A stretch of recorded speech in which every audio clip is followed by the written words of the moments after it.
Very welcome. Welcome to this webinar about Agenda 2030, Empowering Youth for More Sustainable Communities.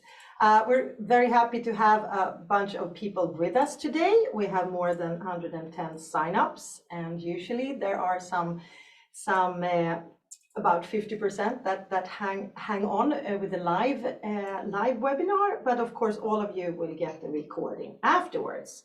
So my name is Åsa Ström Hildestrand, and I work at Nordic Institute for Regional and Local Development. And we're really happy to see you all with us today for this very timely topic. As you know, youth engagement has become a priority issue for local decision makers who strive to create more sustainable, inclusive, and vibrant communities. Of course, in line with the Global Agenda 2030 and also the UN Convention on the Rights of the Child. So the big question is, of course, how can municipalities reach and engage youth also beyond those who are already willing to engage? And how can youth have real influence over decisions that concern them? How do you set expectations right and follow up in an inclusive way? With or without a youth council. Many municipalities in the Nordics have a youth council, but not all. So today we have invited, so we can learn from a few Nordic municipalities and NGOs that have developed very practical tools, event formats, and dialogue processes that ensure systematic youth engagement and follow-up. So we're just really excited to welcome our speakers soon. But important note, we also want to hear from you. And the reason we were starting this event a little late today was that we were trying to figure out the settings in the chat function on Zoom. So it looks like, as it is now, you cannot post things in the chat that everyone can see, but you can still post things in the chat that will go to the host, and then we'll try and republish them and respond to whatever you are posting there. So we hope that you can ask your questions there and also interact via the Zoom chat, or you can use the Q&A function that's also available on Zoom. So we'll come back to that, and I would also like to just briefly present my colleague Nora Sanchez-Gassen, who is with us here today, and she will keep track of this chat function, and we hope it will work out well. So the webinar is recorded, and presentations and recording will of course be shared afterwards. And the event is also part of a series of webinars and part of Nordregio's peer-to-peer learning project to support the implementation of Agenda 2030 at the local level across the Nordic countries.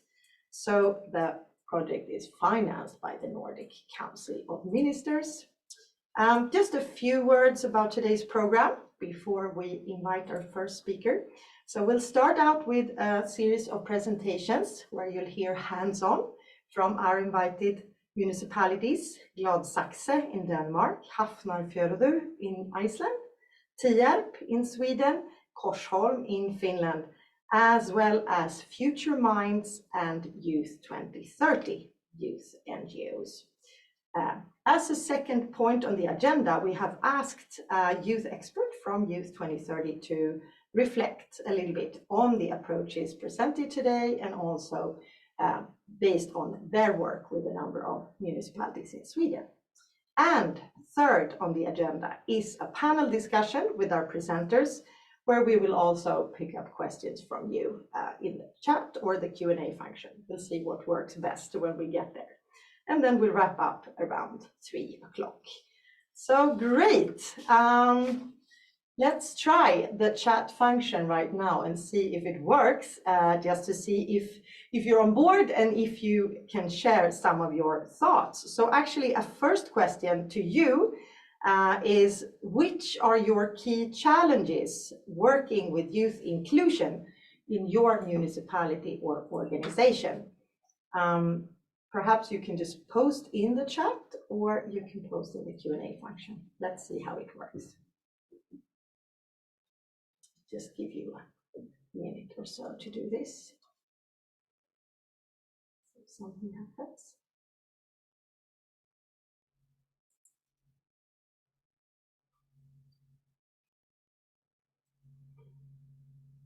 Someone can test something.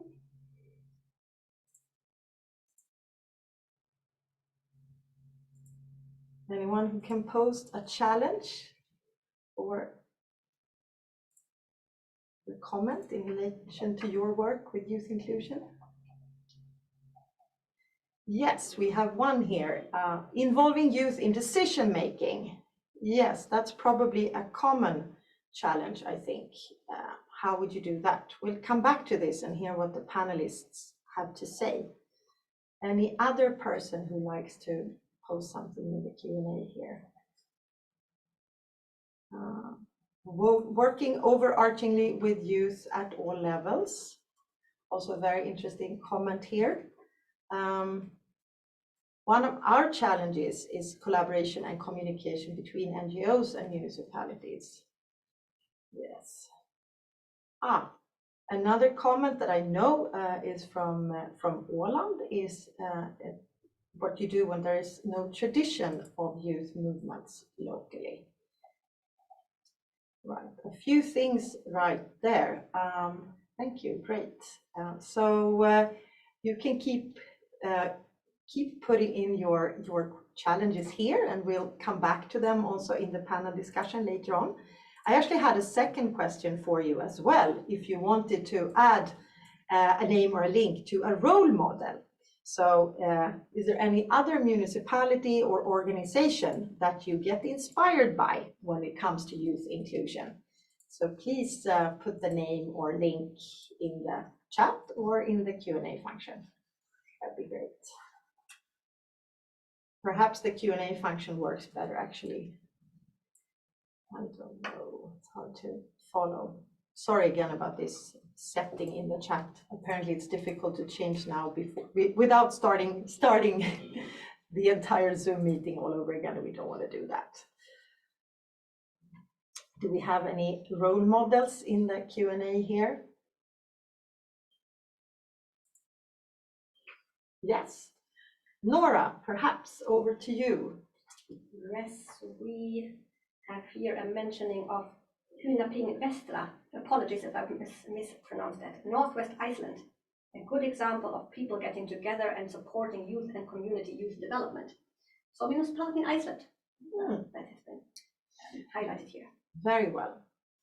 Again, you can keep these coming, and we will also summarize this webinar and your resources or links that you provide in a policy brief or an online publication that will release a bit later this spring. So great, keep on engaging. All right, so I think it's now high time to introduce our first speaker. So we'll take a little trip down to Denmark and Gladsaxe, which is just north of Copenhagen. You have about 70,000 inhabitants, and Gladsaxe has been an Agenda 2030 frontrunner in Denmark for several years. Line Vind, you're so welcome to the program, and please tell us a little bit more about your work to include youth in your local SDG strategy. You have a local democracy day, for example, the Gladsaxe Day, that you'll devote entirely to youth and children this year. And you also work to become a child-friendly city. So yes. Line, very welcome. Thank you very much. I'll now try to share my screen. Yes.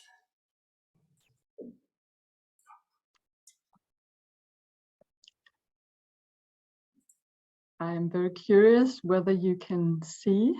Yes, it looks good. You could just a now slideshow and not a lot of other things than a slideshow. Exactly. You can just click on the slideshow button again, I think, so we can see the slideshow mode. This way. Yes, perfect. Thanks. Okay, thank you very much. And yes, my name is Line Vind. I work with the strategic management in Gladsaxe. And the point of departure is of course, our Gladsaxe strategy. In Gladsaxe, we have a strong tradition and high ambitions on sustainable development, both environmental, economic, and social sustainability has been part of the City Council's vision. for many years. Therefore, in 2017, we chose to integrate the Sustainable Development Goals into our municipal strategy, Gladsaxe strategy, which is shown here. It is the City Council's overall strategy for the development of the municipality, and it's founded on the long-term vision of social, environmental, and economic sustainability, and consists in 6 goals, reaching across all administrative areas, sectors, and activities. And one of the goals, as you can see, is children shaping the future, a goal that is also continued in the new version of the strategy for 2022 to 26. Because of this goal and our focus on the SDGs in general, in 2019, we were contacted by UNICEF Denmark. They asked us if we could be one of the first municipalities in Denmark to partner with UNICEF to be recognized as a child-friendly city and municipality. The program is a global UNICEF initiative, which probably most of you know. And the overall vision is to contribute to realizing the children's rights and the UN Convention of the Rights of the Child. For us, it made sense to participate in the program and enter into the partnership with UNICEF because we saw the opportunity to become even better in an area where we already believe we were good, but we wanted to improve our efforts. We consider ourselves a strong welfare community already, and especially in the area of children and young people, but we strive to be better. So by the end of 2019, we decided to join the partnership, and we became one of 3 pilot municipalities in Denmark, the other ones being Billund and Aalborg. Our task as a pilot municipality is to test and develop the concept to a Danish context, so that hopefully in the long term more municipalities will also join from Denmark. Child-friendly cities are based on the UN Convention on the Rights of the Child, and thus also the global goals, which are a central part of everything that we do here in Gladsaxe. And as you can see on the, I know it's in Danish, but I hope some of you might understand what it says. The rights hands from the concept is structured as shown here, and our focus is on the second one, on the right to be heard, because the City Council have chosen to focus on this theme so that children and young people are heard to a greater extent and have a greater influence on the development of Gladsaxe as a municipality. However, this doesn't mean that we do not focus on the other themes at all. We do, but especially theme 2 is at the focus of our work. Before we started our work, we decided on these 3 principles on why and how we want to work. It is not the recognition from UNICEF that actually is at the center of our attention. We do this for the children and the young people in Gladsaxe. Therefore, we've decided that the work with child-friendly city in Gladsaxe is organized on the basis of these 3 principles. The first is for and with children. The work with child-friendly city must promote real involvement of children and young people, influence and co-determination. This must be done in a way that makes sense to the children and the youth and give value to them. The second focus on the work is as a joint task. Child-friendly city must be strengthened through the involvement of all parties, and that means that the process must contribute to exploring possible cross-sectoral initiatives, partnerships with local businesses, youth education programs, and national organizations, etc. Sorry. In Gladsaxe, we don't think children's and youth involvement from a municipal perspective, but we wanted to be more from an outside-in perspective. And the third principle is that child-friendly city must be anchored broadly so that Gladsaxe continues to be a child-friendly city also after the partnership with UNICEF is over. This will be done by involving managers and employees in all specialized areas in the municipality, and also associations, companies, and parents.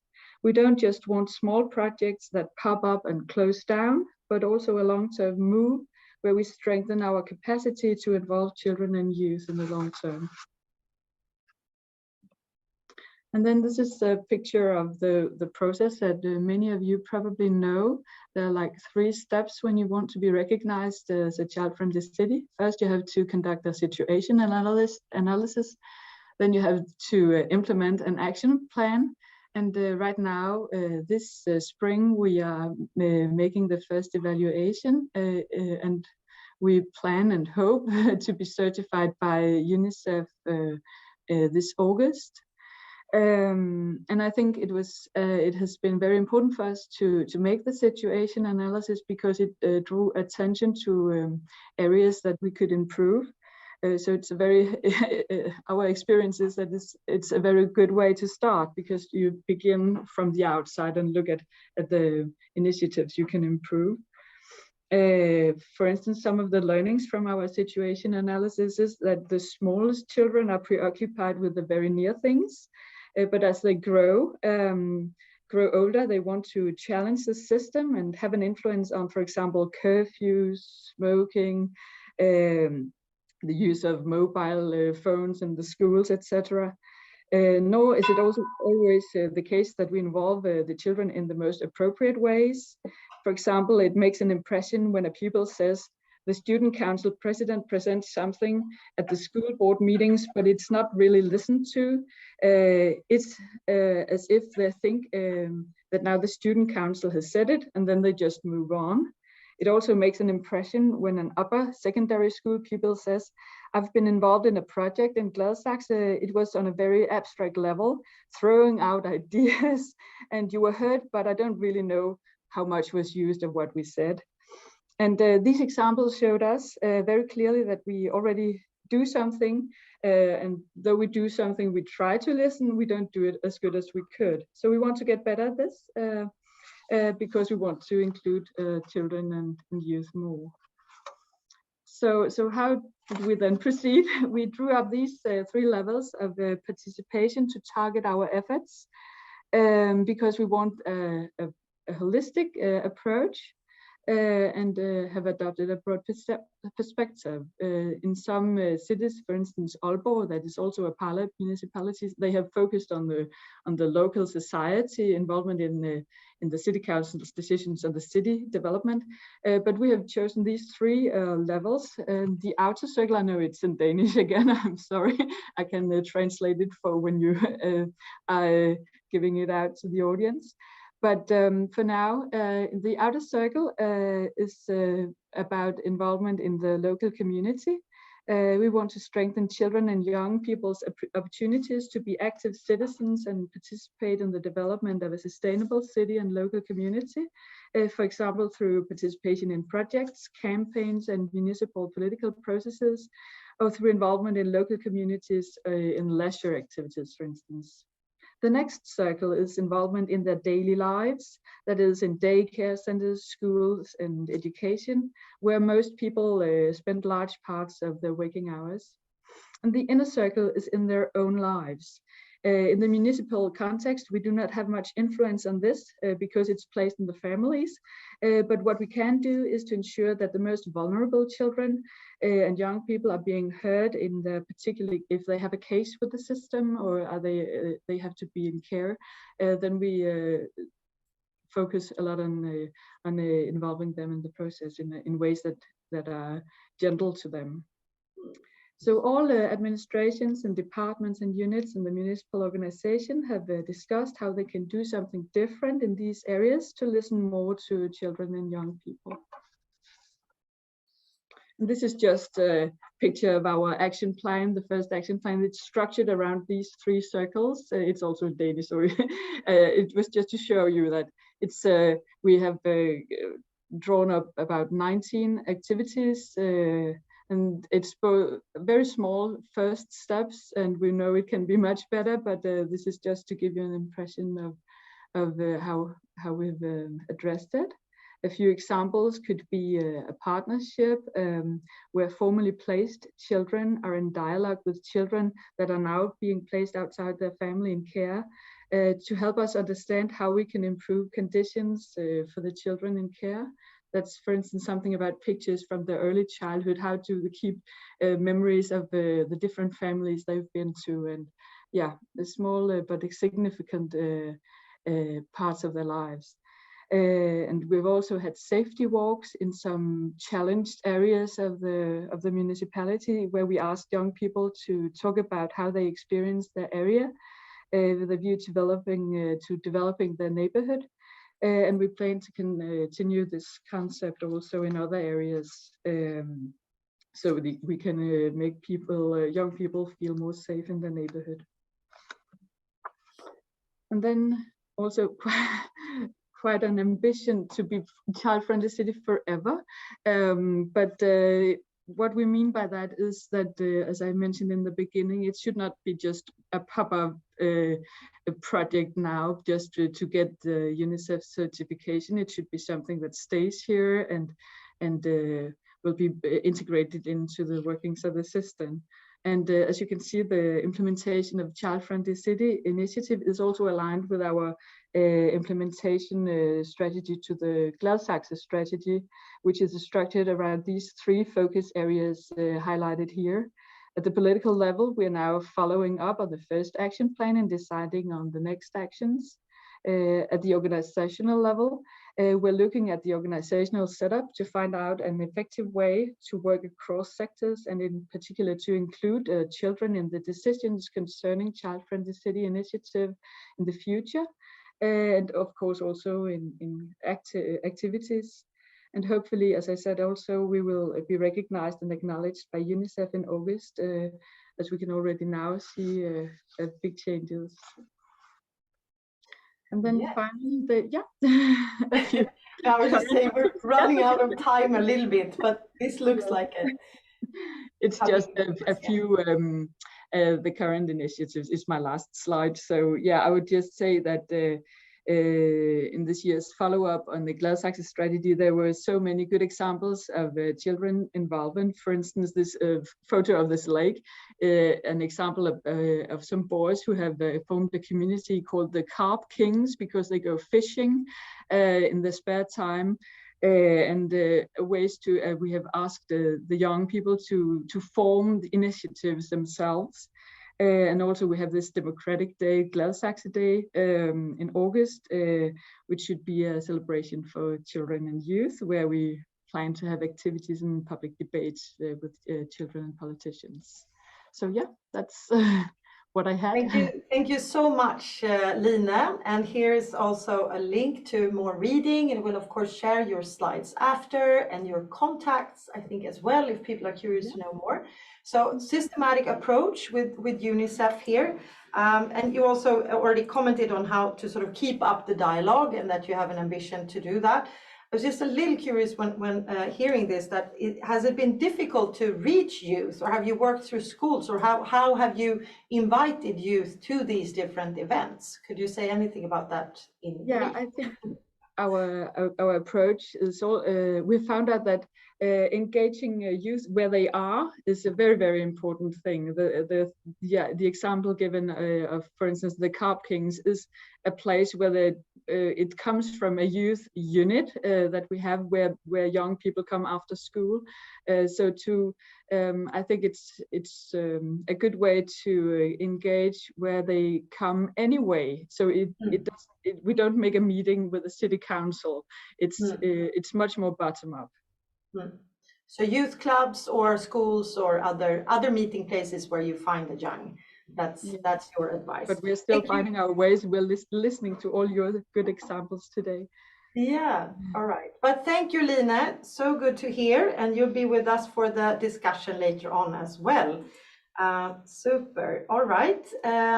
Let's now travel to Iceland and Hafnarfjörður, just outside Reykjavik, an old harbor town with some 30,000 citizens, and a great harbor, big spot for the fishery industry in Iceland, and close to Reykjavik, as I said. You are also Elín, Helga, Björnsdóttir, most welcome to the program. And we know that you also work to become a UN child-friendly city. So we were just curious to see if you had a slightly different approach than Gladsaxe, and also other ways to implement your SDG strategy while including youth. So very welcome. Thank you. So are my slides up? Yeah. Yes, you can just press the presentation mode. Yes, perfect. Yeah. Okay, thank you. Hi everyone, it's so nice to be here today. My name is Elín Helga and I'm the project manager of Child Friendly Cities Initiative in Hafnarfjörður. Today I'm going to be talking about the overall policy in Hafnarfjörður is based on the United Nations Global Goals along with the implementation of the United Nations Convention on the Rights of the Child. But here in Iceland, the Convention on the Rights of the Child has been incorporated directly into Icelandic legislation, and therefore we are bound by international law to fulfill and respect the provision of the treaty. And our overall policy in Hafnarfjörður is valid until 2035. The overall policy is structured around 9 main goals, who are all linked to the United Nations Global Goals. And our 9 main goals in Hafnarfjörður are the citizens' well-being, exercise and health, flourishing businesses, vivid townships, eco-friendly community, lively culture, education for all, active participation, and then efficient service. So the Hafnarfjörður is currently working towards the goal of becoming a child-friendly city, and the implementation is a part of the overall policy, and it's also a part of one of the main goals, like I said before. So we signed a cooperation agreement with UNICEF in March 2019, but since then we've had to face a lot of challenges, for example, the well-known pandemic, COVID-19, but I think it's a learning process each day. And our goal is to be recognized as a child-friendly city in 2024. But what is a child-friendly city? The Child Friendly Cities Initiative, or Björnsdóttir, like we call it in Icelandic, supports the municipalities in implementing the UN Convention on the Rights of the Child in all their administration and activities in a systematic way. The Child Friendly Cities Initiative has been active here in Iceland since 2016, but the ideology has been implemented in thousands of municipalities worldwide since 1996. And since March 2022, we have 21 municipalities here in Iceland that participate in the initiative. And like you can see on the photo here, in my presentation, Hafnarfjörður is just one of many municipalities here that is working towards the goal of becoming recognized as a child-friendly city. And here in Iceland, we already have 2 municipalities that have been recognized as child-friendly cities, and that are the municipalities Kópavogur and Akureyri. I'm very proud to say that in 2019, there was a cooperation agreement under the name Child Friendly Iceland, or Barnvænt Ísland, signed. And the intention is that the Icelandic government and all local authorities of Iceland will, in the next decade or before the year 2013, begin the targeted implementation of the Convention on the Rights of the Child. So there's a lot happening here in Iceland. But with that said, I think it's incredibly good to keep in mind that the implementation of human rights, it's a continuous project that never ends, and it will not be implemented in one go. I was going to say, it's all about the implementation here. Yes. I'm getting to the children's participation. Yeah.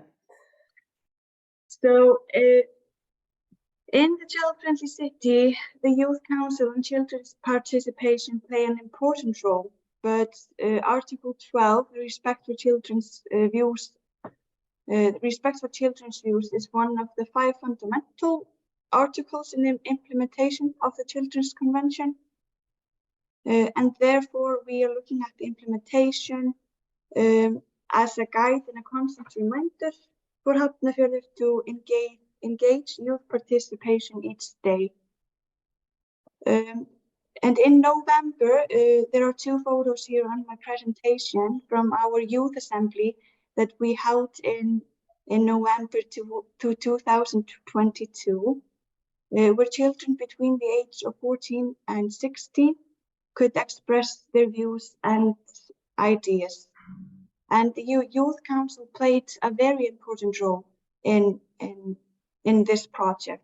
And one of the main goals is for them to organize every detail of our next assembly.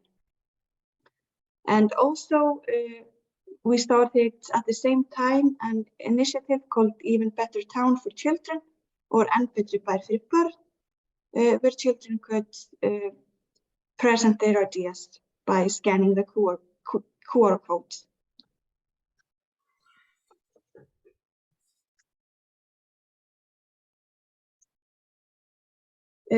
I think here in Hafnarfjörður we have many things to be proud of and many achievements for youth participation. For example, our youth assembly, and then we have our amazing youth council and proposals of the youth councils to the town council. But youth participation is something that we can always improve. I would like to add that we are working on many exciting projects here in Hafnarfjörður. And for example, we have taken very important steps in line with young people's wishes regarding gender studies and sex education. And we are also working towards a research project related to the implementation and children's participation. And so we are very eager to promote well-being for young people and ensure that they have a voice in matters concerning them and their future. Thank you.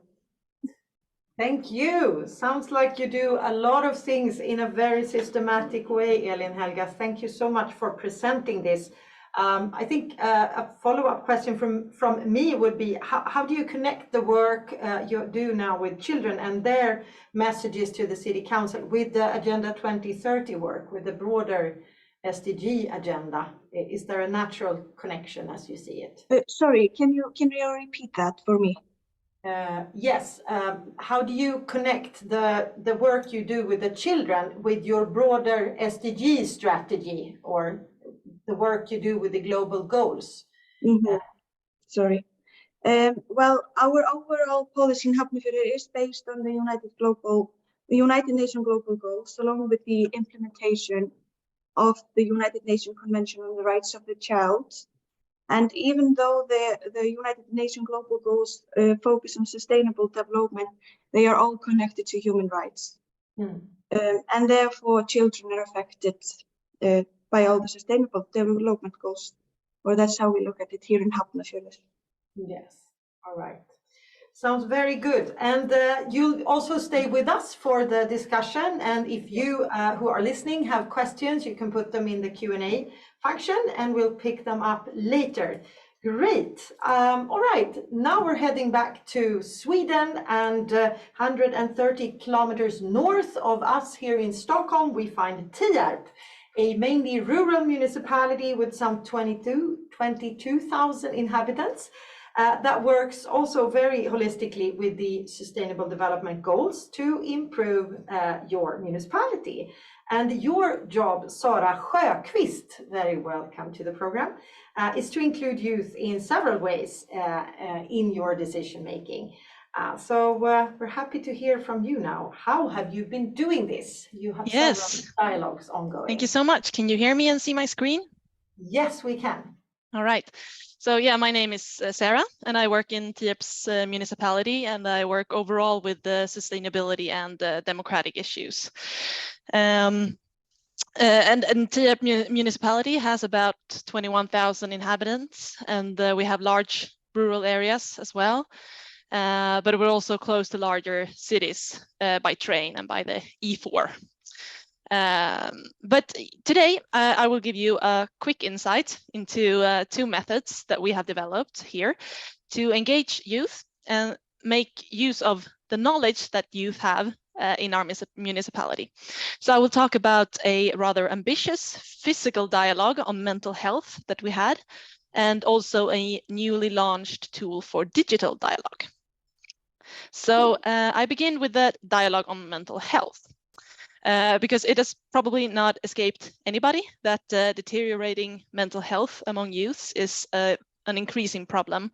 So I don't need to take time today to go through the consequences for both individuals and society because of that.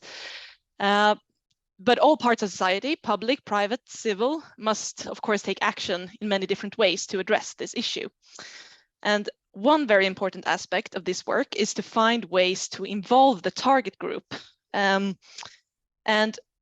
we have to do this when it comes to in particular 3 different aspects. Like, we have to do it to increase our understanding of the issue of mental health. We need to do it to involve the target group in finding and implementing actions, and also involve them when following up the effects of those actions. So the whole circle, we have to involve the target group, that is the youth. So the bottom line of this is that we cannot and we should not guess what the issue is about and what actions to work and so on. It's too expensive to do that. So in addition to use science and experience from the people working close to youth, we must also involve them. And there's also a bonus of this, that it has shown that being involved in decision-making processes and feeling that you have the power and influence to change your own life, as well as changing the society, can also strengthen mental health. So that's a bonus as well, and strengthen your feeling that you belong to a place, sort of. So what we did in 2022 was that we executed a dialogue about mental health. This we did in cooperation with one neighboring municipality, Älvkarleby municipality, Region Uppsala, which is the larger region, and the NGO Tilia. And this NGO Tilia, they have developed a method that they have used in several other municipalities, a method of having dialogue with youth about mental health. And we did this in part. No, never mind. I'm gonna explain how we did this, starting off with a quote from the dialogue and from one of the youths. Grown up always makes it so complicated. What we want is not so difficult, but if they don't listen, it will become complicated. Beautiful, right? So true. So what we did, the first step, is that we had 3 workshops with about 15 to 30 students per workshop. And this NGO Tilia was the only sort of adults in the room. The participants answered questions both individually, and they discussed in groups, and they did anonymous forms. And we started off with open questions such as, what is mental health to you, and what are important factors in your life for your well-being, and so on. And then narrowing down the discussion to concrete actions that they considered had to be done. The step number 2 was to set together an expert group of youth, and their role was to control that through the further process, that the ideas and suggestions of the workshops was not lost when they were summarized and when the final report was written. So the expert group was controlling that their voices and opinions had been understood correctly. Step 3 was to write the report containing the results, and also spreading the report to externally to different actors and internally in the municipality, of course. Well, this session today should not be about the actual theme of the dialogue, but just to give you a quick insight of what the youth said. Their suggestions were, for example, about improvements in the school environment, improvements in school meals. They requested adults that a greater understanding among adults of mental health issues. It was about spare time activities. It was about public transport, healthcare system, support system, and so on. So they had very concrete actions that they suggested and not unrealistic in any sense. Step number 4 was to have a dialogue with policymakers. And this was done not necessarily with the same youths that had in the first place participated in the workshops, but we had a whole day where before lunch the youths were prepared about the content of the report, and they could prepare questions, and then after lunch there was group discussions with policymakers, that is politicians and directors. And this was leading to that the politicians and the directors, the decision makers, gave both short-term promises and long-term commitments to the youths in the room. And step 5 was the follow-up on the results. So about 3 months later, after this dialogue with policymakers, there was a written follow-up on these short-term and long-term commitments. So the decision makers were asked, what have you done since last time? And they reported that back to the youths, like what has happened, or what has not happened, and why. Sorry, I'll just interrupt you really quickly. So for the workshop, how did you select the youth, or was it a broad invitation, or, I mean, I think many struggle with that. Yeah, this was a close cooperation with schools. So we went to schools to have the workshops in the schools, and cooperation with teachers. So it was not compulsory to participate for the youth, but we found them in the schools where they are. Okay, so this was done between March 2022 and March 2023. The follow-up was now in March 2023. And what now lies ahead for us is to make sure that it wasn't only in 2022 that we had a proper dialogue with youths on this subject. So because we cannot, like, in 2030, we cannot still be referring to the youth dialogue about mental health that we arranged in 2022 to motivate our actions and decisions. We have to, societies change fast, and the reality for youths change fast. So the underlying causes of mental ill health won't be the same today as they are in 10 years, and neither will the solutions be. So we need to continuously have this dialogue with youth on this matter. We need to have fresh knowledge. And we plan to use what we already do, so that we have a regional survey every second year, which is called Life and Health Youth, that we plan to sort of cooperate in this. A major challenge is also the feedback step, because that's what we saw, that the policymakers were sort of troubling, and they were not sure what feedback they were going to give to the youth if nothing had happened. So we need to practice that follow-up is needed anyway, and that the youth will understand that certain things take time to do if they receive an explanation why. Okay, that was a fast insight into this dialogue, and now I will also shortly present to you our work in the digital dialogue tool that we have developed. We have a democracy committee with politicians in our municipality, and they have a mission of developing the local democracy. And they decided 1.5 years ago that we must engage youth in many different ways, but one way can be to use a digital youth panel, a channel for digital participation. And when we were working with creating this digital youth panel, we also decided to take the opportunity to create a channel to the youths for other purposes as well. So we have launched this app, Ung i Tierp, Young in Tierp, and that contains channels for digital participation. You can send in suggestions on what you think should be changed in your local community, and you can participate in surveys and such. But there is also a news feed. There you can see the school meals menu. There's an event calendar. There's information about places to meet and hang out, such as youth clubs. There is information about where to find help if you're not feeling well, like if you need support and so on. And we introduced this. This has been a cooperation with schools, with people working in school, with the student health team, with the culture and sports department, with the school meal team. And that is also how we have reached the youth with this app that we have. There is ads about it in the schools and so on. And we launched it last week. So I can't. It's super fresh. Yeah, yes. It's super fresh. Yeah. Yes.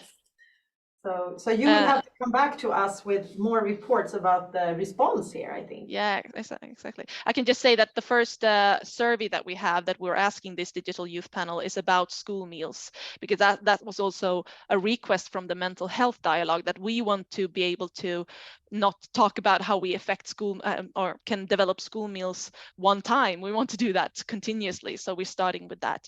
And then we will probably launch a survey about climate, our new climate plan. And input, you ask them for input to that one. Yeah. That sounds very interesting as well, I think. Thank you. Thank you. Thank you so much, Sara. And I think a quick question is just, is this app something that is sort of, if not open source, something that other municipalities could also easily customize and use? Yeah, we didn't sort of develop the actual software or the app, but there is a concept that other municipalities use as well in Sweden. So we were inspired by the work of other municipalities that have done it in the same or similar way. So it's, yeah, you mentioned some before to me. I heard about Ale, which is on the west coast, and also someone else. It's just good for us. Knivsta kommun and Knivsta as well. Okay. Several others, yeah. This could be really interesting to follow up and see if this is a way forward in terms of keeping up the dialogue. Super interesting. We actually have a specific question in the dialogue in the Q&A as well. So now turning to Nora for Sara, you meant. Mm-hmm. Yes, exactly. There's two questions here in the chat for you, Sara. One question is which age groups actually engaged with the app? Do you have some insights on user statistics already? Who's the prime audience sort of that picks up on that? Yeah, we have statistics on how many people that downloaded, and we're about 500. Like do you know, is it like teenagers, or do you also... We don't know the age group of those that have downloaded it, but yeah, we have we're thinking like internally that this is from 10 to 20 years old, more or less, when we design like what kind of news that we publish and so on. But like the external communication, we don't say that you have to be between 10 and 20 to have this app. I'm convinced that also parents has downloaded it to keep track and so on. So we cannot know exactly the age of those who have downloaded it. Mm-hmm. Another question, if there's time, also for you perhaps to comment, Sara, how do you make the commitment to include and work with young people more durable in the long term? Something I've also reflected on when you were talking. You had this really nice approach and with these 5 steps. Do you plan to repeat this in the future, or do you have annual events where the local politicians and youth meet? How do you aim to say like keep track or keep it up? Yeah. So what we're working on now is actually to design a process that we will suggest to the I suppose the leading directors of the municipality that we could do this. We could every second year when Life and Health Youth Survey comes, we could do this process and have this type of dialogue and follow up processes, and we will suggest to them that that they decide that yes, we should do this. We should do this sort of cycle, like and keep doing it several continuously. So that's how I think that's necessary so that we actually make sure that we will keep doing this continuously. That it's decided this is how we work with the mental health or health issues in general, or health, the life of youth, so that they can affect their everyday lives. Yeah. Right, there's several questions. I think we'll just move on for now. We'll keep the questions in the chat here and or in the Q&A, and we will come back to them during the dialogue. But we will also, if okay with you, Sara, share your email afterwards, because it sounds like many people are now very interested also to see if this app could be useful outside of Sweden, which it probably could. So if you're willing to answer some questions after as well, I think that'd be great. All right, super, and it's very good with these super hands-on tools as well as processes. So we'll hear more about this. And now let's fly across the Baltic and a little bit north as well, and we land in Korsholm, a beautiful archipelago municipality, actually World Heritage municipality in terms of your archipelago. So on the Finland coast, in Swedish Finland, you could call it, right? And you have about 20,000 citizens, also predominantly rural municipalities. So very welcome, Ulrika Taylor, to the program. And you're going to share with us a little bit how you work to empower and include youth in your extensive Agenda 2030 strategy. So yes. Very welcome. Thank you. We have quite a new strategy put in place just recently, and we wanted to involve our children and youth straight away in our work. And we did that in a way that we applied for extra money from our National Board of Education. I work within education as an educational planner, so it's my job to apply for money for development of our educational sector. And we decided to do 2 different projects, but they're connected. One is from preschool to secondary school, so year up until year 9, and then we have a separate project for our upper secondary school. And we have a team of teachers that meet regularly. They are creating a learning path for sustainability that will go from early years up until upper secondary school. And we decide what campaigns we should all participate in, the schools, and who we should cooperate with. It could be NGOs or other municipalities, or also our different corporations. We have quite a few industries here who also have interest in this area, so they also want to cooperate with the schools. And then this team also decides on what content should be explored at different ages or stages of learning. And another part of this project is to educate our teachers within the SDGs, so they have a broad understanding of that. But one of the main issues for us was these questions: how do we deal with children's worries and anxieties about climate change? And this is where we see that this empowerment comes into play. And we decided to do it like this, that each school will have a climate team, or they call them eco teams. We have our upper secondary school calls it KG Sustain. KG stands for Korsholms Gymnasium. And in some schools, they call them sustainability agents, hållbarhetsagenter. And this teacher team that we have in place, they supply them with material and guidance, because this is quite new to some of the schools.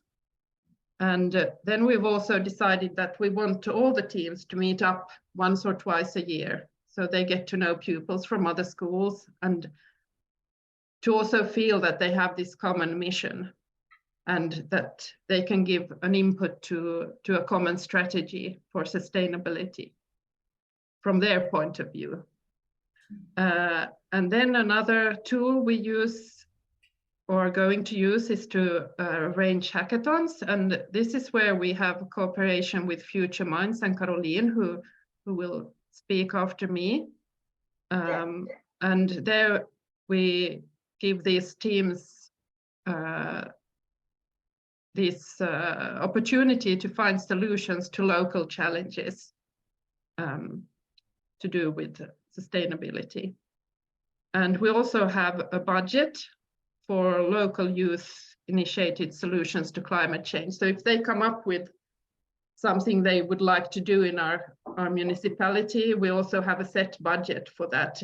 If it's something that costs money, they can apply for money for that. All right.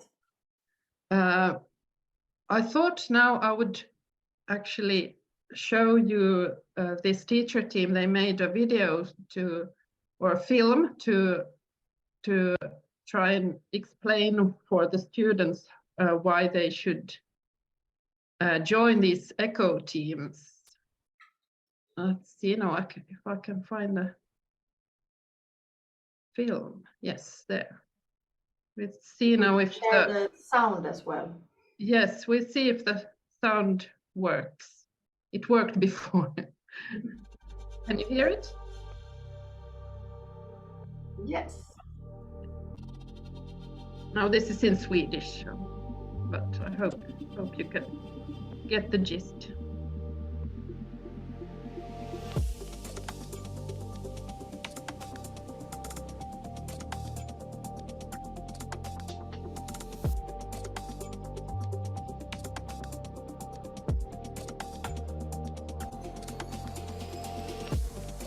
Targeting food waste. One thing.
Nice.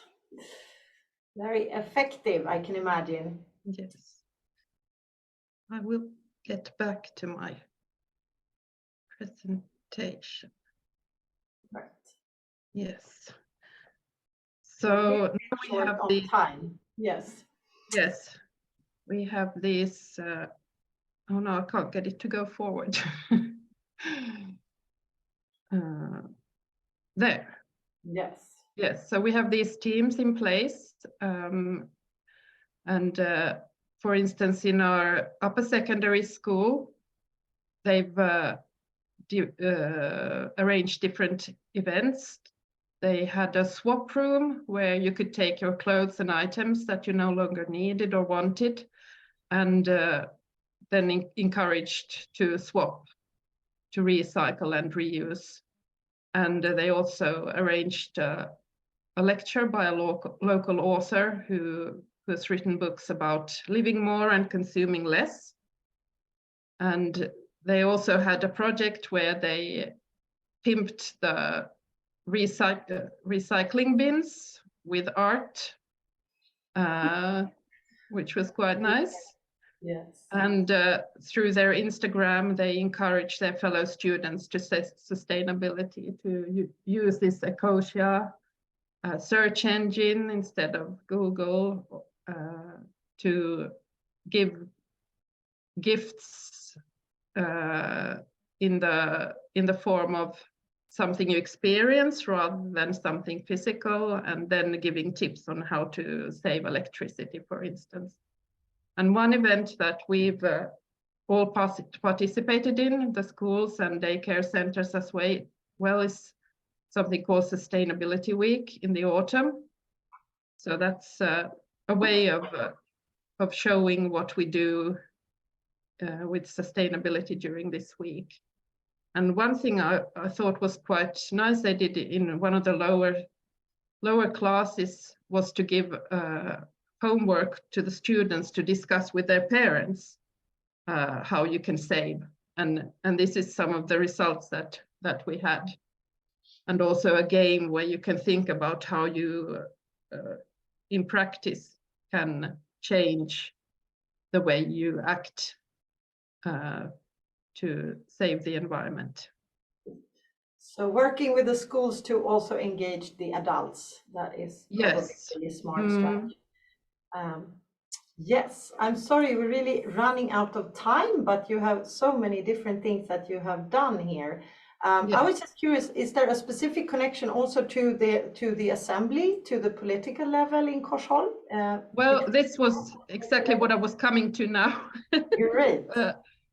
We've also given them the opportunity to engage with our politicians. So here is a meeting with our the head of our council, Christopher.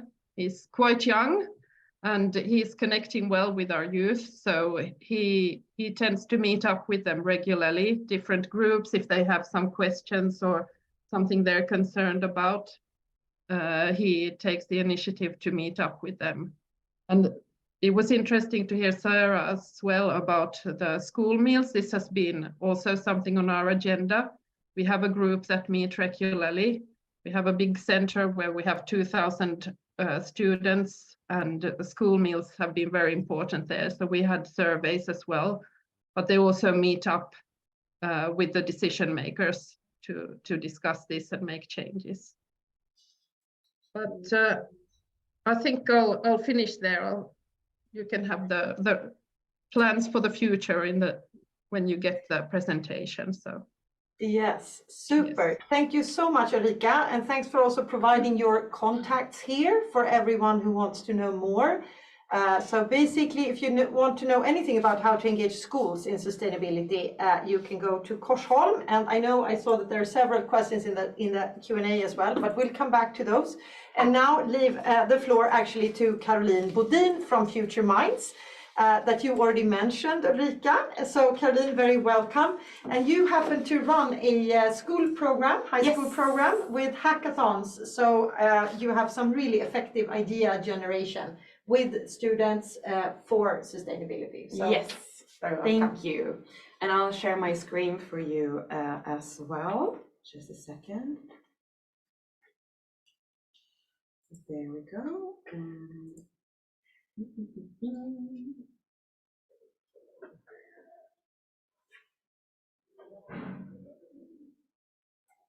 Yeah. Okay.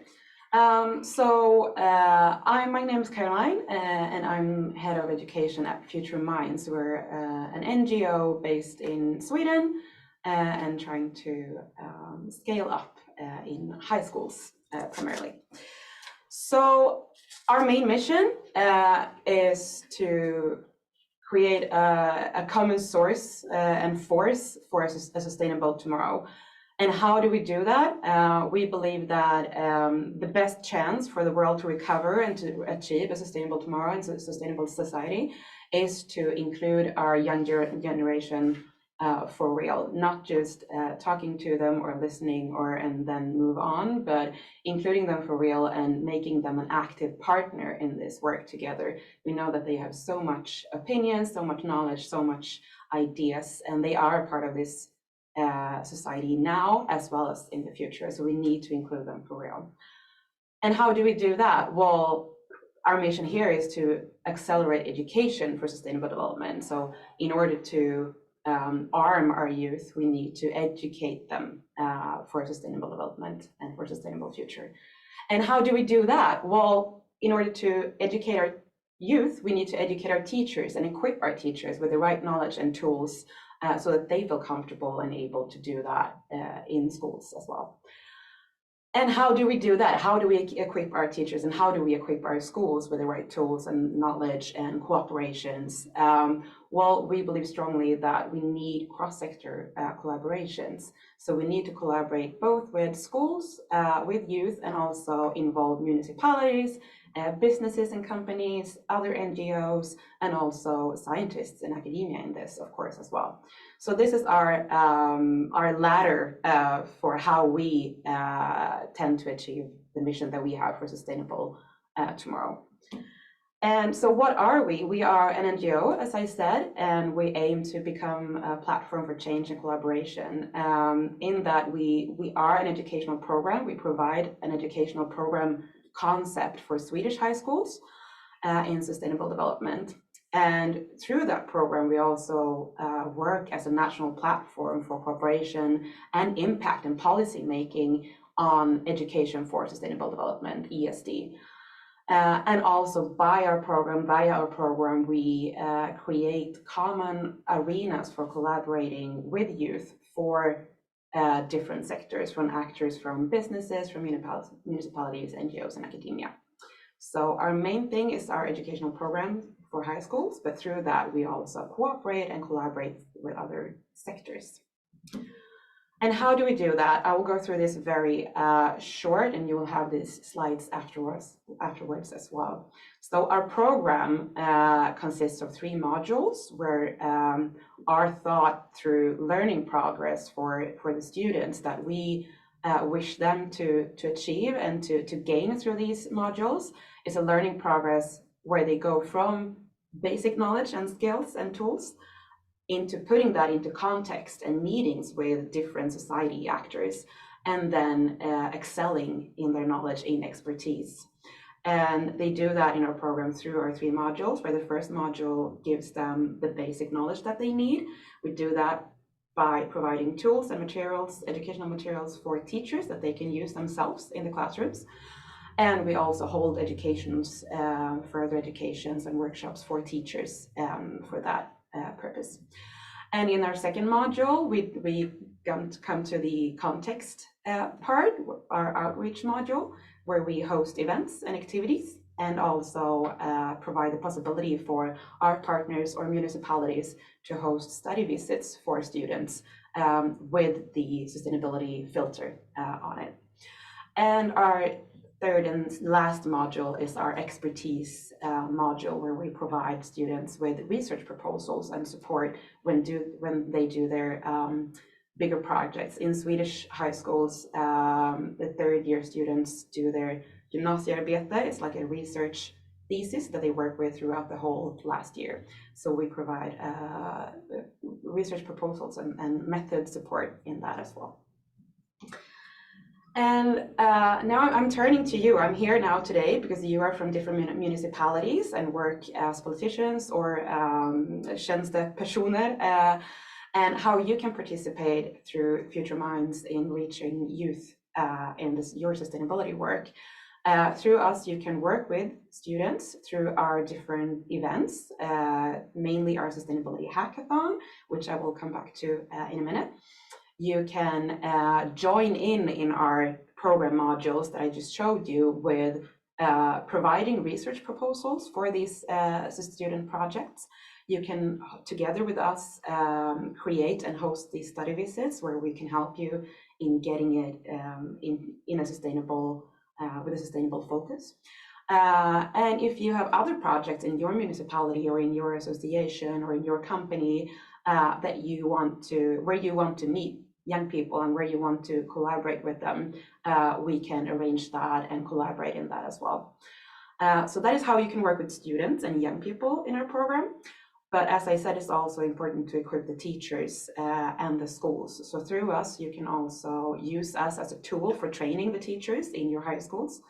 You can use us as a tool for coming up with and planning strategies for how the schools can work with a whole school approach and accelerating their education for sustainable development throughout the whole school.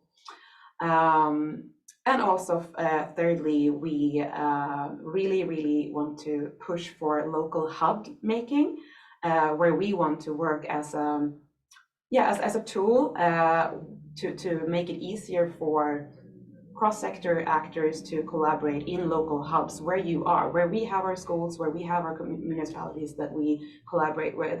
So creating local hubs to involve local actors and industries in your near area and collaborate across sectors, like I said. And I will show a very short video clip here that will explain our hackathons, because this is supposed to focus mainly on our hackathons that you can collaborate with us with. And I will show this video and then explain a bit more how it works. I'm not sure if the sound is gonna work for you, but if it doesn't, if it's just quiet, just imagine some cool background sound. There's no voices or talking, there's just a cool background sound. So let's try it.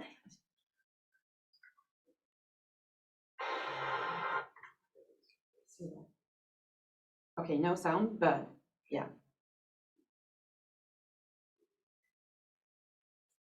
So this is a short show reel of our tours that we do when we visit different schools and different cities in Sweden with our hackathon tour that we do.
Yes, and I will switch to this one now. Right? How am I not presenting? Oh well.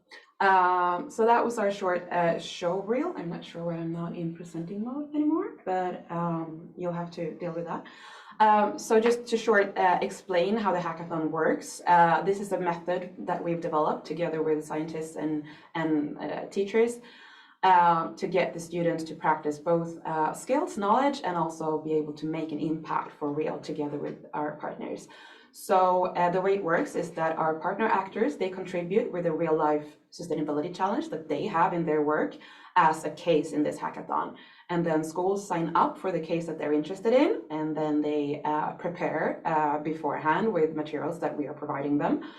And then one person from us and one person from the actor of the case goes out to visit the schools and hold this hackathon during a half day or a whole day. And during the hackathon, the students are, the challenge that they're supposed to work with, the question, the challenge is unveiled. And then they work in a closely monitored process with going through understanding the roots of this challenge and this problem, brainstorming solutions, both individually and together, generating ideas, and then choosing one idea and sharpening that idea. And then they get to pitch and present their idea right there, lifetime, for that actor that is the owner of the case. And for us, this Sustainability Hackathon is a national competition, so we hold a finale every year as well. Yeah, it's very appreciated, and it's a very nice way of collaborating cross sectors together, very interactive. And so what's in it for you? Why do we do this? Why am I here talking to you today? What's in it for you as municipalities working with us, working with youth in these matters? Well, for one, we provide you like a neutral, a natural way for citizen dialogue, for youth inclusion, youth dialogue, meeting youth where they are. Somebody before just talked about we have to be where the youth are. So this is a way to meet youth where they are in schools. It's a chance for you as a municipality to highlight what you do in your sustainability work, but also a chance to get valuable input from your young citizens to the challenges that you might have, and a method to include youth directly and actively in decision making in your local context. And it's also a chance to maybe from that form and create a local youth council if you don't have that already. We can help you and provide that as well. And for us, it's also all of this culminates in a way to safeguard our future societies, make sure that we will have a future, that we will have future societies that are sustainable by preparing our future generations with the tools and knowledge that they need for that, to face that future. But it's not only about education and societal change, it's also about safeguarding your local work market. If we educate our kids with the tools and knowledges that they need, they will also become they will become important. They will have the tools needed for the future work market as well, in not only municipalities and in education, but also in your local industries and businesses that they will need, because they will also have to be a part of this change that we need to do to change to sustainable societies. And it's about relation building, and by all of this, you can also curb the relocation and migration from your city and make young people wanting to stay in your town. So the common goal is to create local hubs for cross-sector collaboration on youth inclusion for sustainable development, where we provide the tools and methods for that. Now I'm done. Exactly. Thank you so much, Caroline. Thank you. And obviously, you're a non-profit organization, Yes. if anyone Yes, was wondering why we gave you so much airtime today. But we also think that you provide a very sort of hands-on program for that municipalities can then tap into. And maybe you should also mention that you work kind of long-term. The municipalities and high schools that you work with, usually it becomes a recurring thing. Yes. for students in their final year in high school to do these activities. So it becomes part of the curriculum. Yeah, and then exactly. Of course it's just up to the municipality or local companies to be creative and say, okay, which solutions do we want them to discuss this year? What is top of agenda? Or of course ask the kids, what do they want to discuss? I guess it can work both ways. And this is something that we're now looking at doing together with Korsholm's municipality that Ulrika said just before me as well. So we're looking at creating a common hack the climate for them. Exactly. So now soon Future Minds will be available in Finland as well, and you might also be part of another project we do in Iceland later on this fall. So that's great. Thanks again, Caroline, and for all of you listening, we hope that by now that you got some inspiration, maybe some new insights about youth engagement models and methods, but hopefully, and maybe some thoughts on that you're actually doing okay yourselves. Maybe you're doing something in line with what you already heard. So anyways, before we start the discussion here with our speakers today, and taking care of your questions that you will, please keep posting in the Q&A section. We also invited a youth expert from the Youth 2030 network, which works a little bit more broadly with municipalities, also in Sweden actually, with youth engagement methods. And yes, we have invited Frank Berglund to actually just reflect a little bit on what we heard so far, and also perhaps tell us something about a very recent summit that you held up in the north of Sweden with some rural and not super populated regions. So very welcome. Yes. Thank you, next time, please. Let's see. Share. We also really want to share some findings that we've learned from the municipalities that we worked in. So we will be try to talk a bit fast, but you will also get the presentation after. It seems that there's something really interesting to me about how there's so many very active and interested and engaged municipalities, like all of you who have presented here today, that are doing amazing work. So many young people who want to participate in the local democracy, and yet there's a reason why that isn't happening everywhere. Like the Swedish government agency for youth and democracy, they published numbers earlier last year about how less than 2 people out of 10 who are young know how to influence their local democracy. And I think a reason why that is how we view youth and age. So I'm going to share some thoughts from that from us as an organization. We're called Youth 2030 Movement, and our slogan is "Welcome to the Power Shift," because we are aiming for a shift in how we view power and age. And we're called 2030 not because of the SDGs that are called Agenda 2030 in Swedish, but because we are going to be ending as an organization in 2030. So we're trying until then to do everything we can, and experimenting and trying different things with lots of different sectors to see how far we can break down the barriers between young people and power in that time. And we do this both by co-creating solutions between young people and decision makers, as well as doing advocacy work for systemic change, such as a lowered voting age, for example. It's one of our main issues. But I'm going to be talking about our local work. In 2022, last year, we worked in almost 30 different municipalities in Sweden. Sweden is a long country with lots of different municipalities, and we've mostly worked in rural areas and done different things in these different places. Some examples, I'm going to be talking mostly about our project Youth Up North, which is far up in northern Sweden in 3 rural municipalities where we did a lot of different activities. But we also did a project specifically with motor interested youth. I'm not sure if that's a word in English, but who, interested in cars mainly. Young people in rural areas, and talking democracy with them, since we were very annoyed at how a lot of politicians and local decision makers talked a lot about these groups of young people as a problem instead of talking with them. So we've done that project now.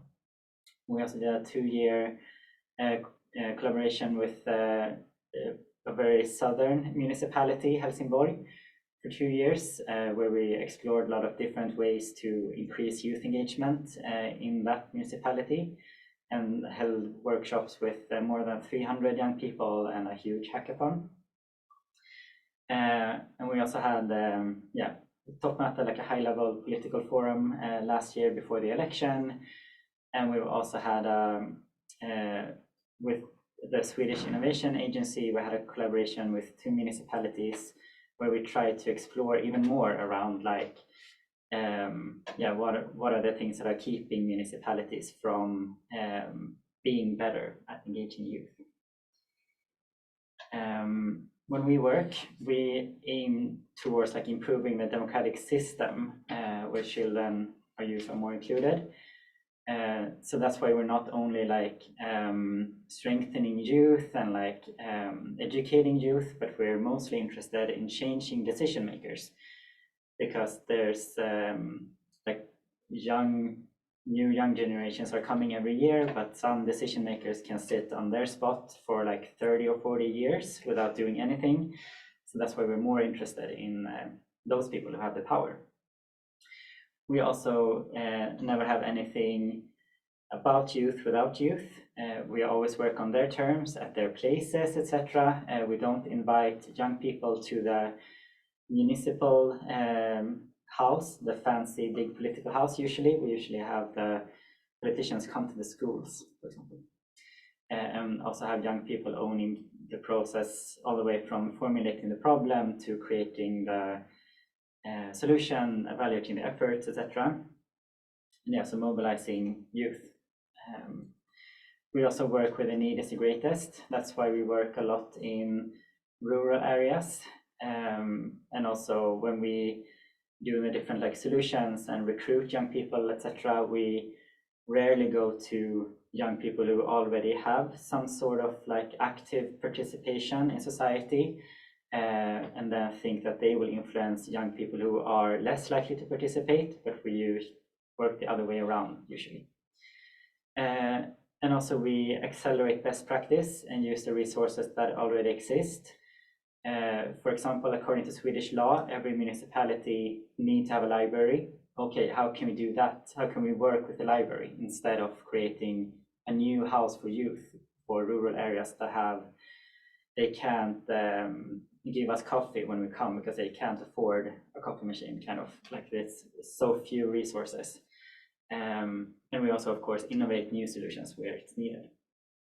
And we also empower other actors to be able to lead efforts of their own. Our goal is not to have Youth 2030 movement in every municipality forever. We want to get something started, hold their hands through the starting process, and then for them to keep going on their own. So some key findings from Youth Up North. This is our huge 3-year project that we just finished, or we're about to finish. We had a goal to create rural areas where more young people want to live and have an active role in the local society and democracy, funded by 2 family foundations and with these 3 municipalities that are on this map.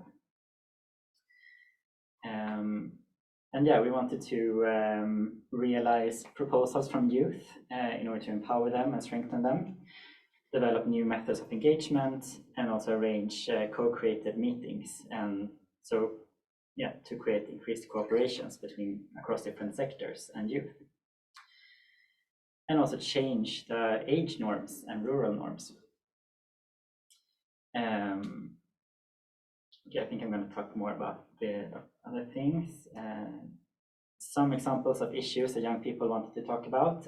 It's often believed that young people want to change like only their school or the food in school, for example. But there's a huge variety of things that young people want to talk about, right? It's our experience.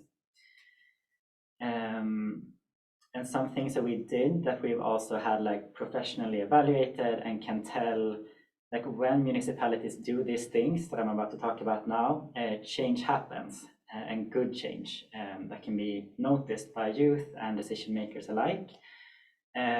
One of the first things we did in the project was to have the municipalities hire youth consultants. So each of the 3 municipalities hired a young person, and their role was to develop and strengthen methods of youth participation, create forums where youth could participate and express their opinions, implement the ideas and requested activities from youth, and also increase understanding of youth issues, needs, and participation amongst both decision makers and youth. So they've been both like a bridge between young people and the municipality, and also like within the municipal organization. And we created regional networks of these youth consultants, and sometimes also invited other municipalities and such, so you can share experiences and yeah, be less lonely and help each other out. Sorry about this being in Swedish, but we've had a lot of different methods that we've used that have also been really helpful in changing young people and decision makers, where we worked a lot with sharing power, giving empowerment to young people, and like teaching young people how to speak up and claim their space, and also teaching depowerment to adults and how they can take a step back and listen and learn from the youth. And we've had ideation workshops where young people that are like separatists, like only young people, and they talk amongst themselves and then take those ideas with them to a hackathon, similar to how Future Minds work, and then also have like a prioritizing process, and then also, of course, implementation, so that young people can see that they have created change. And we've had cross-sectoral local working groups with a mandate that were meeting regularly, often once a month or more, where we gathered the leading politician, highest level management in the municipality, the youth consultant, relevant other decision makers, someone from Youth 2030 movement as like holding together and being strategizing. And these meetings have had very clear agenda, decision-making power, and gathered experts around the table and focusing on youth. And this has made it very possible to make change happen faster. It's been very useful. That's my very speedy introduction, and you can learn more about us on our website, and please email us. Super, thank you so much, Frank, for being here, for sharing this knowledge that you've developed together with other municipalities around Sweden. I actually thought you could stay here with me, and also Caroline could join, so let's have a little discussion and bring back some of the questions that you have put, now talking to you in the audience, that you have put in the Q&A. And also let's see if we can see all our other speakers. Ulrika is back, Sara, Elín, Helga, and Line perhaps as well. Yes, very good. So now we heard from all of you. There are definitely some common traits here, and also some different tools and approaches that you've used. And I think that's super interesting. I think a recurring, or maybe just a first round, and maybe not all of you have to respond, but maybe some of you wanted to just comment on just something about the main benefits that you've seen so far from your youth engagement. I know you are at different levels or been working on this different amounts of time, so to speak, but if you wanted to comment on that, what could be the main benefits for your local development work to engage youth? What have you seen so far? Who wants to comment on this? I don't know if you want to start, Sara, for example, from your mental health dialogue. What did you learn? Well, definitely one main benefit is that the knowledge among decision makers about the youth's perspective on this issue has increased. Their knowledge has increased, and what we gained in that dialogue from the youths now influence the work and the priorities of the municipality. To some extent, and we have seen actions on the short term that has been implemented. So that is, of course, one big benefit. Although it's a challenge to keep that up, of course, and we will have to work on that. But another main benefit is that we had lots of youths that were sitting down with decision makers face to face and discussing these questions. So we haven't measured the effect of that, but of course it's beneficial and positive that they meet face to face. Thank you. Who else wants to comment? Elín, Helga, I don't know if you wanted to say something from your different dialogues in the schools. Yeah, thank you. I have to agree with Sarah. I think we have the main, it's the same main benefits, that we see more knowledge, and also we have been given more opportunity to get more perspectives from children, or varied perspectives, because they are not only speaking for their behalf, but for younger children also. It's amazing. So lots of knowledge raising among the policymakers here. Ulrika, is that the same thing? Do you see that you can create this bridge from the ECHO teams in schools to the policymakers? What has been the main benefits, do you think, for policy making or policy development in Korsholm? I think also that maybe we have our conceptions of what our youth and children want and what they wish for. But when we actually ask them, it might be something totally different. And I think that's been an eye-opener for us, that we have this, we already have our set minds of what we think they like or what they want, but it might be something totally different. So it's a great value to hear their voice. Do you have any examples? You've worked on this for some time now. Do you have any examples of things that have been changed in the municipality for the benefit of young people as well?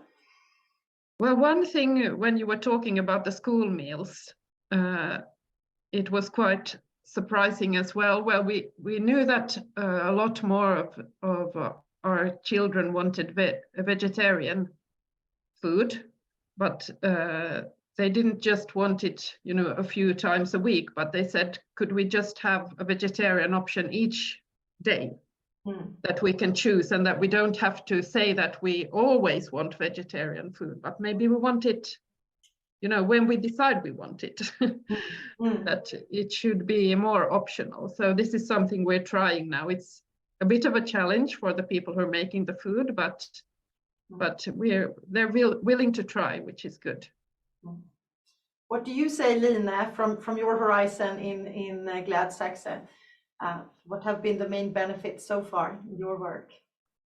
Well, I agree with the others. I think it's very interesting to see that they really mean something, and it's what is close to them that we should develop around, and not come with our agendas as a municipal organization or as adults, but really start with them and what they are occupied with, and what bothers them, and then start at that outset as our main entrance to co-create with them. Have you made any specific action already for or with youth to create better youth activities or things like that? Well, we have this program running right now where employees in the municipalities are being educated into involving children in ways that make sense to children and the youth, and it's going on right now. So there's different projects running. So we don't have the effects yet, but of course it's something that we are very curious to see what comes out of it. It runs this spring, and in the autumn it was children. So it's a constant follow-up. As you could also hear, we are in the early stages. Yeah. Right. Yes, of course. No, I was just going to say thank you to our municipality actors, but you probably also have some examples from the projects you've been running of these specific benefits or actions that have happened as a result, maybe, of your efforts. I mean, sure, we have so many examples, but I mean, every time we do a hackathon, like all the student groups that we meet, I mean, like they provide actual results when working with the cases. So that is results for the partners working with them, and for the students who, sometimes they maybe don't trust in their own abilities so much, but then working through this method during a day, and then hearing that, oh, my group actually got appointed to the finale, we actually won, or we got to the further step in the competition. That is that's a booster for them as well. Yeah. But I want to say, like, in general terms as well, I mean, like, including youth is also, like such an important tool for strengthening our democracy overall. I mean, we do see some issues on democracy now on the rise, like in Sweden, in Europe, and everywhere. And I mean, we have to safeguard our democracy, and this is such a, for me, clear way of doing that, because they are our citizens here and now. They're not just our future, they're here and now, and they need to be a part of it. So just like strengthening our democracy as a way of safeguarding, to know that, okay, so if we are to put our trust in that the next generation will solve all the problems and come with the solutions, we frankly, we can't put our faith in that if we don't equip them and include them already now. We have to arm them for that. Is there a good feedback loop also when they come with their solutions? Do they then get some feedback from those actors, if it's companies or municipalities who have come up with the challenges? There's a requirement that we have, that when we work with our partners and they have a case in meeting students, they have to have a plan. We come up with a plan together and how they will take the ideas further and how they can implement them and how they can provide feedback. So for now, for instance, we have one of our partners in the hackathon has been WWF, the WWF, the World Wildlife Fund. And I know they have gone through all the student proposals and ideas and summarized them, and are now writing like policy proposals for different other actors in, well, their case was about food and sustainable food production and consumption. So they're writing policy papers and suggestions based on the student ideas to municipalities, to cities, to other actors as well. Cool. A comment from your side. What do you know? Anything specific? I think was really important what you said also about using libraries, using existing resources, meeting places, etc. Yes, two things I thought about was first that, like, in order to get on those like great ideas and stuff, I think it's so important that you formulate like very clear expectations on the youth and like a clear, relevant like invitation. And because I think something that often happens is that adults maybe ask like, you can change whatever you want in the world. Like, what is your big ideas? And then the adults take them and they can't use them for anything. Like, instead of just asking, okay, we're doing this very specific project right now around sustainability. We want your input on this specific topic. And then the young people can, comment on that. And also, like, a lot of the young people we had in one of our rural municipalities, they had never been asked before, but they think about anything. So when we started asking them, like, what are your ideas for the municipality in 2 years? They were like, no idea, like no opinions on anything. So we had to start very small around like, okay, what do you think is fun? What would you like to do this weekend in the municipality? And then when someone said like, it would be fun to like play bandy. Okay, we make a bandy floor. And then show like this could happen in a couple of months, and like proving that, and then the person can maybe like comment then on how it felt to like have some sort of participation. And yes, it's like a process, like you have to build trust.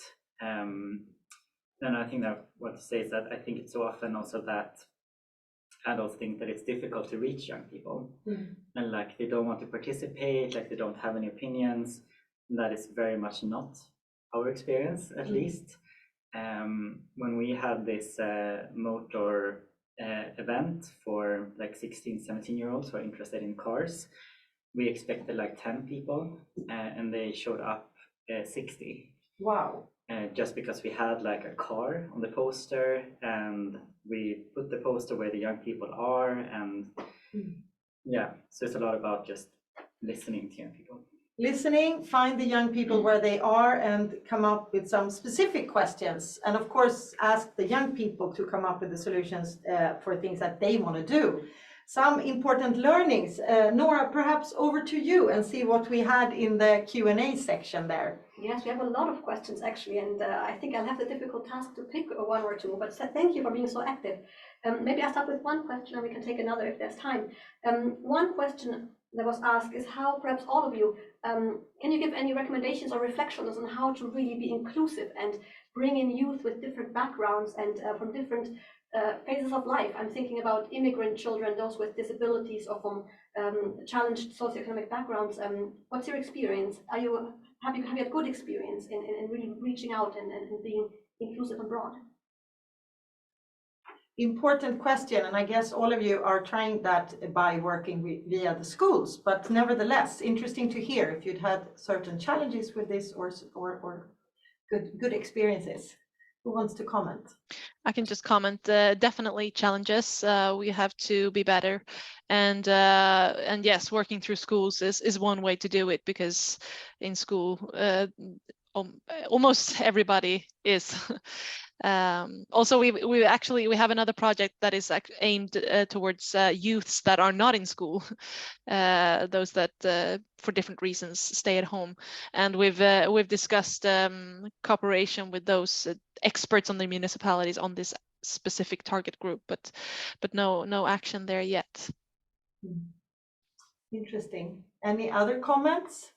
Elín, Helga, did you have something here?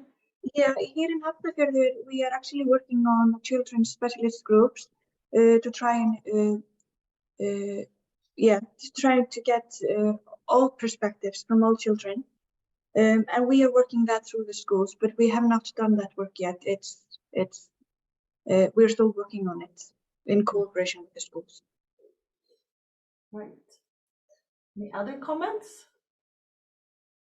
Yeah, not quite on this question. I don't know. Yes, of course.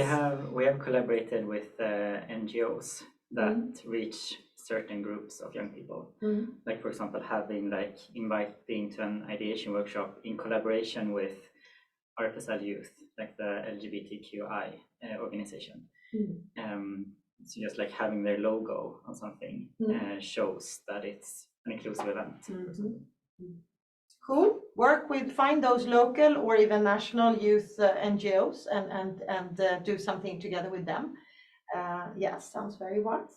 I don't know if you had a comment as well from Future Minds. I mean, since we work with schools, that's also like already a multidimensional atmosphere and environment. But I mean, for us, it's a lot about trying to also work with schools that are not in the city center of Stockholm or big cities, or like big schools or schools with a lot of money, but it's about reaching out to the northern part of the country, reaching out to the rural areas, small cities, small towns, large and small schools with challenges, schools that are in the front line, and have that mix and also have them meet, because like sometimes we have at once we had students from a very privileged school in Stockholm, meeting with other students that are not as privileged and not from the same city.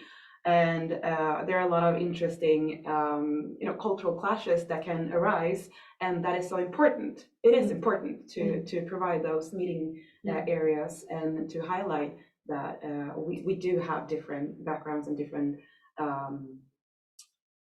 possibilities. And for us, it's about, this is also a democracy issue, that the youth of today, they have the right to this knowledge, they have the right to be included, and they have the right to this knowledge about the climate and about sustainability, and it's our task to provide that to all students, no matter where they are.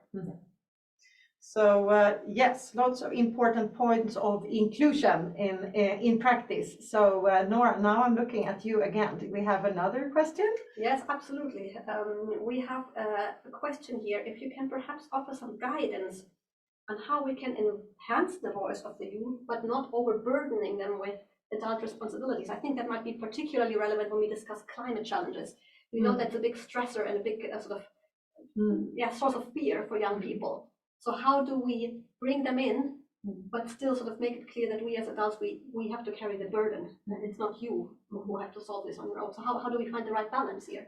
It's a good question. I think Ulrika provided an answer to at least how to work with the climate anxiety, right? With the making students agents for change and feel the empowerment that way. But perhaps you could also, I would like to tag along to that question also the aspect of policymakers, showing real interest in this and really showing how can we do this together. So yeah, I don't know if you wanted to comment on that now when you have empowered your youth, Ulrika, for example, and do they also feel that policymakers listen to them if they now have concrete proposals on how to work on climate issues in Korsholm, for example? A long way to go, but I think even with these things now that have come up with our student councils and our eco teams, when they've had questions to our politicians, they've actually have taken it seriously and have been willing to come into dialogue with them.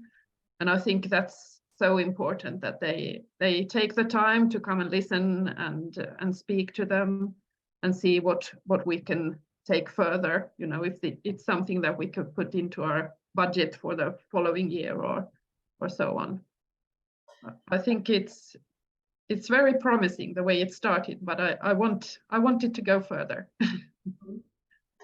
Anyone else have you surveyed, when you've done surveys with youth as well, have you also checked how they feel about climate, if there is a lot of climate anxiety out there? Maybe that's another dimension to this question. Sara, maybe you wanted to comment here. I can't answer that question, but the first one, I think it's about listening. Like the decision makers and the adults in the dialogue are not there to talk about the issue and how problematic it is and how difficult it is to work with. It's about listening on the perspective of the youth. And when we had our decision maker and youth dialogue, step 4, when I was speaking, we had an introduction to the decision makers, the policy makers first, and really emphasize that you are here to listen and don't talk about, you're not the one talking here. Ask questions, listen, ask questions, listen, and then make your commitments to them. Sounds like a good program or good agenda. Yes, Caroline, you have a comment to this. Yes, I actually had a conversation about this just yesterday with other NGOs.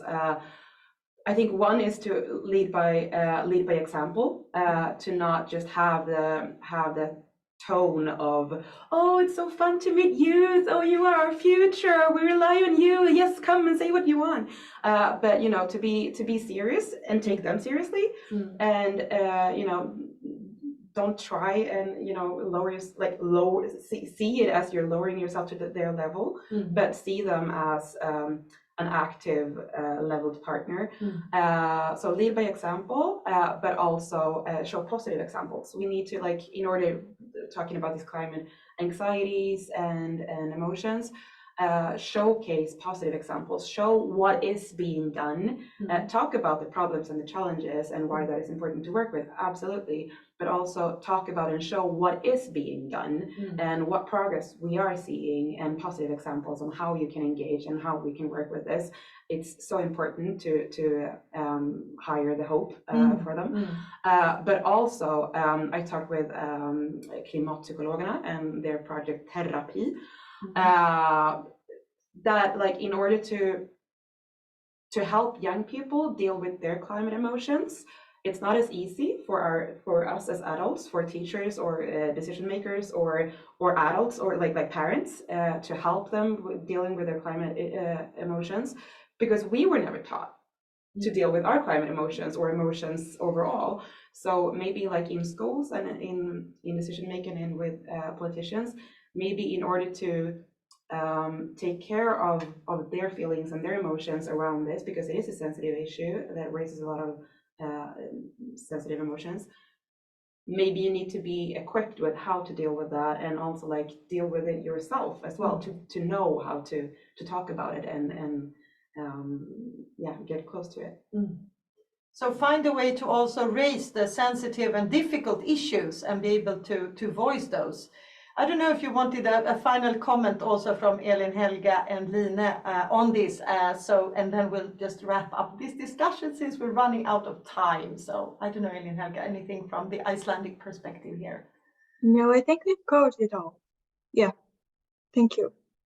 You're welcome. And I don't know, Line, if you wanted to add anything at this point? Sorry.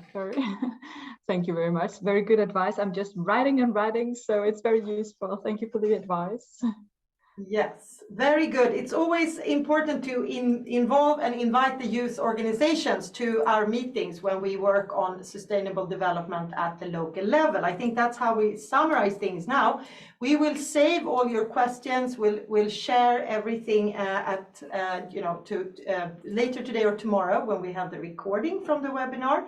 But now, as a final thing, we would love for you to post also in the Q&A here if you learned something today. What were your main learning? If you want to share an example of something that you learned today, something new, that would be great to hear as well. And other final reflections is that we will actually soon come back to you with another invitation for our next webinar that I think is going to relate to this to certain extents, because we will focus on the small and rural municipalities and their work with Agenda 2030 or the global goals. What can they benefit from that, and why should they focus on those at all? And I'm sure that the youth issue will be back on the agenda then as well, because it's crucial, and it's also about making your society sustain in the future. So with that, you'll get some more information about that as well. I think, yes, do we have a final comment from you, Nora, before we close the discussion? Yeah, I can just say thank you very much for being so active in the chat.